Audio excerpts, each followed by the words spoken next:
Saya mau tahu lagi nih Mbak, picky eater ini apa Mm-mm. sih Mbak pengaruh terhadap perkembangan anak selain berat badan lagi Mbak? Adakah pengaruh lainnya nggak sih? Oke, Karena Mbak ini kan oke. penelitian tentang itu, jadi saya mau tahu gitu. Iya, kalau untuk picky eaters, kaitannya dengan perkembangan anak itu sebenarnya sebagai pengaruh faktor tidak langsungnya, Mbak. Kalau untuk pengaruh Mm-mm. langsung terhadap picky eaters pasti ke status gizi, berat badan, dan asupan makannya. Kalau untuk ke perkembangan, perkembangan seperti apa sih? Nah, belajar makan itu adalah salah satu bentuk perkembangan sebenarnya. Hmm. Jadi, perkembangan yang kebetulan yang saya ambil itu adalah perkembangan yang motorik kasar, motorik halus, kemudian bagaimana cara mereka memegang makanan itu, kemudian Hmm. juga bagaimana mereka mengkonsumsi makanan itu, kemudian bagaimana mereka berinteraksi dengan orang-orang sekitar, itu perkembangan. Adakah kaitannya sebenarnya dengan perkembangan anak? Kaitannya adalah dengan menurunkan picky eaters yang terjadi dalam waktu jangka lama itu akan berpengaruh pada kondisi kesehatan anak yang menurun. Jadi kondisi anak yang Hmm. menurun sehingga menurunkan status gizi dari anak tersebut. Nah, kalau seperti kita tahu kalau misalnya keadaan anak yang tidak sehat itu akan berpengaruh pada perkembangan.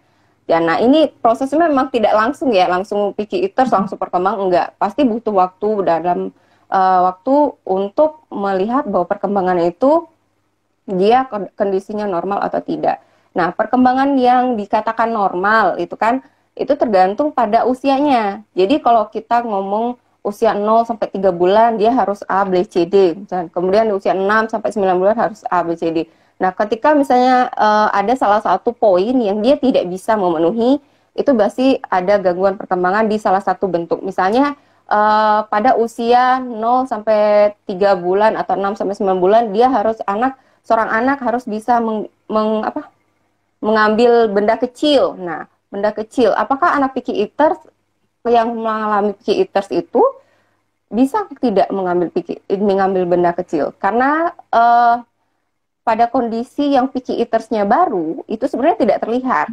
Tapi kalau sudah picky Hmm. eatersnya berlangsung lama, kemudian ini akan berpengaruh pada status gizinya, kemudian dia jadi berat badannya turun, kemudian dia tingkat psikologis dan psikomotornya juga turun karena lemah kan dibandingkan dengan anak yang normal. Ini yang menyebabkan perkembangan anaknya juga terganggu.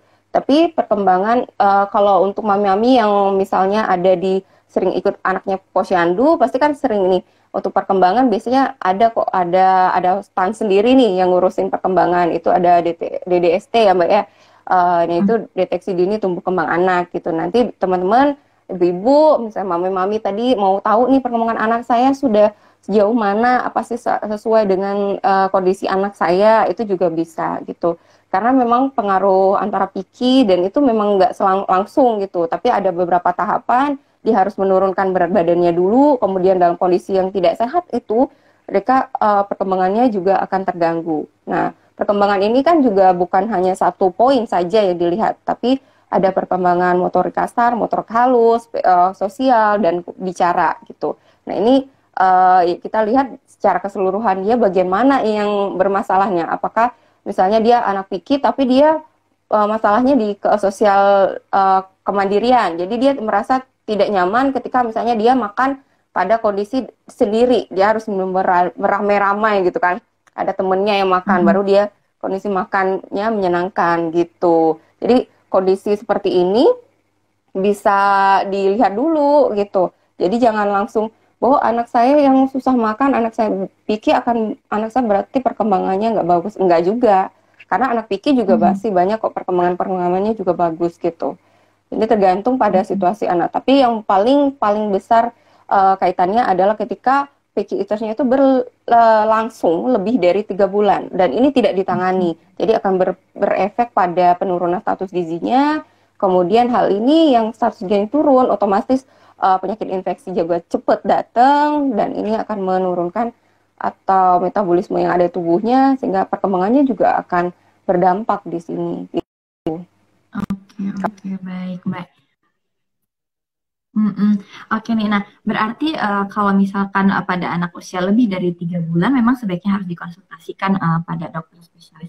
atau ahli gizinya ya Mbak ya terkait dengan anak yang Mm, picky eater mm, karena mm. ternyata ini sangat berpengaruh terhadap motorik anak gitu tidak hanya anak gizinya turun juga tapi ternyata motoriknya banyak banget yang terganggu gitu motorik kasar, motorik halus, psikomotornya bahkan bahasanya juga bisa ikut terganggu ya Mbak ya Mm, karena anak yang mm. picky eater ini. Nah kemudian nih Mbak kalau misalkan anak yang dengan picky eater ini uh, kapan sih kita perlu waspada banget nih? Atau bahkan sebelum dia mencapai pada tahap yang berat badannya turun drastis gitu, Mbak, bisakah Mm, kita mm. langsung konsultan ke dokter tapi ada gejala-gejala tertentu nih, Mbak? Oke, Atau mungkin kalau untuk kita udah gejala kasih sampai 15 kali gitu kan, tapi anaknya tetap nggak mau juga, dan makanya itu aja kan akhirnya orang tuh juga pusing gitu. Nah, gimana tuh, Mbak? sampai sampai males ya, Wak, ya kalau udah Oh iya. ngasih gitu kan. Kalau kalau untuk gejala yang apa yang lumrah terjadi pada seorang anak itu apalagi picky itu pasti dia menolak apapun itu. Nah, keadaan seperti apa sih yang harus kita konsultasikan gitu? Pertama pertama itu harus kita lihat apakah misalnya dia picky-nya dengan tidak mengkonsumsi protein, misalnya dia tidak mengkonsumsi protein. Nah, kita lihat dulu protein seperti apa. Nah, hal gampang tadi kita bisa lihat dengan uh, penurunan berat badan. Itu hal yang paling cepat kita lihat. Nah, apakah dalam waktu dia dalam 2 tahun atau dalam beberapa bulan itu tidak mengkonsumsi protein itu akan berpengaruh nggak sama berat badannya gitu. Kalau memang dia masih normal, saya rasa sih kita kan pikinya itu hanya satu jenis makanan nih. Kita bisa alihkan dong ke dengan yang lain. Misalnya dia hanya menyukai mie saja gitu. Mie itu juga merupakan kandungan zat gizi, nah yang mengandung karbohidrat. Nah karbohidrat itu juga nggak harus dari nasi kan, berasal dari mie gitu. Kondisi seperti apa yang memungkinkan kita harus konsultasi. Ketika misalnya picky eaters-nya ini justru akan berefek pada penurunan kesehatannya. Jadi misalnya dia tidak menyukai makanan apa sih protein hewani, ternyata pas dikonsumsi dia itu mengalami alergi protein hewani. Jadi mau gak mau kan kita harus konsultasi gimana kenapa kita bisa alihkan dengan protein dari nabati yang bisa dari soya dan lain sebagainya gitu. Nah kemudian ada juga anak yang misalnya dia tidak suka alergi seafood atau pada kondisi tertentu dia kita mau nggak mau jangan paksakan anak membuat sesuatu yang dia tidak suka gitu. Jadi kalau misalnya dia udah nggak mau kita paksa-paksa kita males juga kan, males juga mengasihnya, mereka juga males untuk menerima gitu kan juga bisa berdampaknya mereka bikin trauma gitu. Jadi ini mama saya nih nanti akan kasih ini nih. Jadi saya udah tahu nih pasti rasanya begini gitu deh. Nah, jangan sampai mereka kayak trauma gitu. Kalau misalnya pikinya kan piki tadi itu bukan hanya cuma memilih-milih makan, tapi masih mau nih, masih mau. Kita bisa alihkan ke yang lain. Tapi apakah misalnya udah coba 15 kali dengan menu yang sama? Atau mungkin kalau menu yang sama mungkin ada bosan, kita mungkin bisa variasi dengan menu yang lain dengan mungkin ada komposisi yang hampir sama di sana, kita coba lagi. Nah, kalau misalnya tetap juga nggak mau nerima, kita bisa kealihkan ke yang menu yang lain gitu. Tetap juga nggak mau nerima, barulah kita konsultasikan. Apakah ini berat badan anak saya ini tadi berat badannya normal atau enggak gitu. Kalau misalnya masih normal, saya rasa sih karena ini kondisi picky eater itu lumrah terjadi pada anak. Itu semua anak pasti menolak. Karena seperti saya sebutkan sebelumnya, bahwa belajar itu nggak langsung kita bisa menerima. Pasti ada proses penolakan dulu, penolakan sampai dia bisa menerima. Begitupun anak gitu. Jadi dia nggak langsung dia makan ini langsung terima, enggak. Jadi harus ada proses belajar, tahap step by step. Bisa saja anak yang mungkin dia karena tidak suka, karena mengkonsumsi makanannya itu dicampur gitu. Jadi proteinnya kemudian sayur dicampur jadi satu. Jadi dia merasa kayak bingung nih. Rasanya itu bingung seperti itu. Jadi kita bisa coba hari ini satu jenis makanan ini, besok satu jenis makanan ini atau besoknya jadi satu jenis makanan ini. Itu juga jauh lebih efektif daripada kita nanti nyampur. Yang penting anak saya ini enak nih, pasti enak nih. Karena kita udah nyampur dengan sesuatu yang kan kalau untuk masak kan pakai euforia yang luar biasa kan Mbak untuk menghasilkan makanan yang itu ya, yang bagus itu, yang menarik, pasti kita harus memadukan A, A, B. Ternyata anak kita nggak suka karena terlalu banyak campuran. Bisa saja kita coba 1 atau 2 jenis campuran yang, oh anak saya sukanya seperti ini gitu. Jadi kalau memang kondisi anak yang ada alergi tertentu atau berdampak pada penurunan kesehatannya, mami-mami juga bisa langsung konsultasikan gimana sih caranya. Kalau untuk picky eaters yang dia masih bisa makan yang lain sih, ini sebenarnya nggak terlalu berdampak karena memang banyak kasusnya kalau ditangani secara serius, misalnya dia dialihkan dengan makanan lain, ini nggak ada pengaruh sama sekali dengan saus gizinya gitu. Karena ini belajar gitu, tahap belajar yang biasa terjadi pada anak gitu, Mami Jen. Oke nih Mbak, saya mau tanya nih, mungkin ibu-ibu ini kan juga kadang ada yang mungkin lebih dari 30 menit gitu. Nah sebenarnya untuk memberikan makan anaknya, ada yang bagaimana gitu ya. Sebenarnya feeding rules yang tepat dan benar ketika kita mengajarkan anak makan itu gimana sih Mbak? Oke, kita kalau beralih ke feeding rules, kita harus tahu dulu nih feeding rules itu apa dulu gitu. Feeding rules itu merupakan aturan dasar pemberian makan. Nah, aturan dasar itu namanya sudah aturan ya, berarti ada sesuatu step by step yang harus kita tahu dulu nih, caranya seperti apa nih gitu kan. Pertama, kita harus tahu jadwal dulu, jadwal makan anak tuh seperti apa. Apakah anak itu terbiasa dengan pola konsumsi tadi, 5 kali makan dalam sehari, bisa dengan 3 kali makanan utama dan 2 kali snack.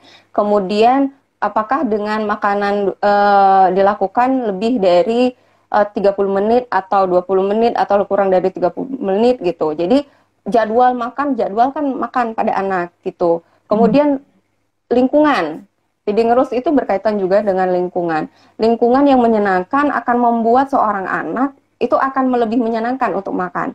Jadi mereka merasa kayak bermain nih, saya bermain untuk makan hari ini, saya makan ayam nih, saya makan nugget nih. Jadi suasana menyenangkan mereka sehingga mereka tidak merasa terbebani untuk makan gitu. Kemudian jangan sampai kalau untuk lingkungan kita kondisikan jangan sebisa mungkin ya tidak terdistrak dengan kegiatan yang lain, seperti bermain dulu. Jadi anak harus bermain, jadi keliling-keliling sampai menghabiskan makan.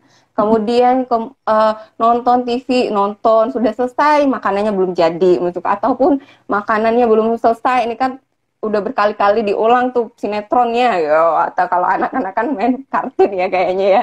Nah udah berkali-kali nonton film kartun, tapi tetap makanannya nggak habis-habis. Nah ini kita perlu batasi nih, berdistrak, jangan sampai anak lebih mengalihkan bukan ke makanannya tapi mengalihkan ke kegiatan di luar seperti nonton tadi, seperti bermain dan lain sebagainya. Kemudian ada salah satu poin lagi di feeding rules itu adalah prosedur dalam pemberian makan anak. Bisa aja anak itu misalnya dia terbiasa untuk disuapin atau apa gitu, jadi anak usahakan untuk terbiasa untuk makan sendiri. Jadi mereka bisa bermain sendiri di piring mereka. Jadi kayak mereka tuh belajar kayak main-main gitu loh, makan. Oh ini loh namanya wortel. Jadi mereka kayak terbiasa dengan kondisi seperti itu. Itu jauh lebih menyenangkan gitu. Jadi feeding rules itu sebuah aturan dasar dalam pemberian makan yang mana terdiri dari jadwalnya. Kita harus tahu dulu jadwal makan anak karena kalau jadwal ini kan anak yang belum lapar disuruh makan ya tetap aja dia nolak gitu. Kita yang anak biasa makan pagi, misalnya biasa makan pagi di jam 7 sampai jam 8. Kita ngasihnya udah jam 9. Pasti mereka nolak lah karena jam laparnya itu berada dalam jam 7 sampai jam 8. Nah, gitu pun kalau misalnya dikasih snack. Snacknya misalnya jam 10 sampai jam 11. Kita ngasihnya baru jam 9. Berarti itu belum waktunya mereka makan gitu. Kemudian juga lingkungan. Ciptakan lingkungan yang menyenangkan. Jangan sampai mereka terbebani ketika makan. Jadi mereka kepaksa nih makan ini nih. Jadi buat anak suasana menyenangkan ketika makan. Kemudian dorong anak untuk belajar makan sendiri. Cara memegang sendok, kemudian cara memegang piring, itu tuh sebagai sesuatu yang seru gitu. Jangan sampai, ini ke distrak, saya harus begini-begini. Enggak, justru ciptakan bahwa memegang sendok itu adalah sebuah hal yang menyenangkan. Jadi kalau megang sendok terus bisa nuangin sendiri, oh kalau bisa memberikan pujian kepada anak, oh anak saya pinter Hmm. nih bisa makan sendiri, itu justru lebih bagus meningkatkan motivasi mereka, oh saya ini bisa loh gitu. Jadi kan kebanyakan orang tua pasti khawatir dulu Mm-mm. anaknya tuh nggak mau makan, khawatir dulu nanti banyak berantakan, khawatir nggak makanan yang dimakan tuh sedikit, sedangkan yang bercecerannya tuh jauh lebih. Jangan khawatir dulu, kalau udah khawatir ya anak juga merasa tidak nyaman gitu. Biasakan biasakan anak belajar mandiri untuk mencoba untuk makan gitu. Iya. Oke. Nah, memang berarti kita itu sebagai ibu harus memberikan disiplin waktu yang pas nih untuk anak Mm-mm. gitu. Karena makan ini adalah Iya. proses belajar untuk anak gitu. Kalau misalkan jam makannya jam pagi, jam 7 atau jam 8 ya memang itu sarapan waktu dia breakfast gitu. Mungkin diberikan Mm-mm. selingan gitu kan snack time jam 10 atau mungkin jam 11, jam 12, jam 1 itu jam makan siang gitu. Supaya itu juga Uh-huh. mengajarkan anak bahwa ada waktunya ketika mereka, biar mereka supaya ngerti ini karena kapan waktunya makan sehingga mereka tahu nih oh Mm-mm. saya lapar saya butuh makan gitu ketika ada Mm-mm. waktu yang jelas gitu ya Mbak ya. Kalau misalkan Mm-mm. waktunya berantakan otomatis juga anak akan bingung gitu kapan sih sebenarnya saya ini Mm-mm. merasa lapar gitu ya. Sama kayak orang dewasa ya Mbak ya. Nah Iya, kemudian juga sama kayak kita dewasa. iya, kalau misalkan agak ya longgar-longgar dikit nggak begitu kecil, mungkin anaknya ngantuk ya bisa lah tidur dulu, mungkin ngolor dikit gitu jam makan siangnya Iya. jam 2 gitu ya itu oke lah gitu kan. Tapi setidaknya kita harus tahu dulu nih apa sih penyebab anak ini menjadi GTM tadi ya bisa disebutkan bisa Mm-mm. aja mungkin karena anaknya ini perutnya kembung atau mungkin dia masih kenyang tadi. Mm-mm. Bisa juga karena dia tumbuh gigi gitu kan. Bisa juga karena dia merasa kenyang Mm-mm. sebenarnya nih Mams. Jadi mungkin anak Iya. jadinya nggak mau makan bukan karena dia GTM atau dia picky gitu kan ternyata gitu Pak aku kenyang mah gitu ya padahal gitu nah bukan berarti anaknya GTM atau picky nih Mams.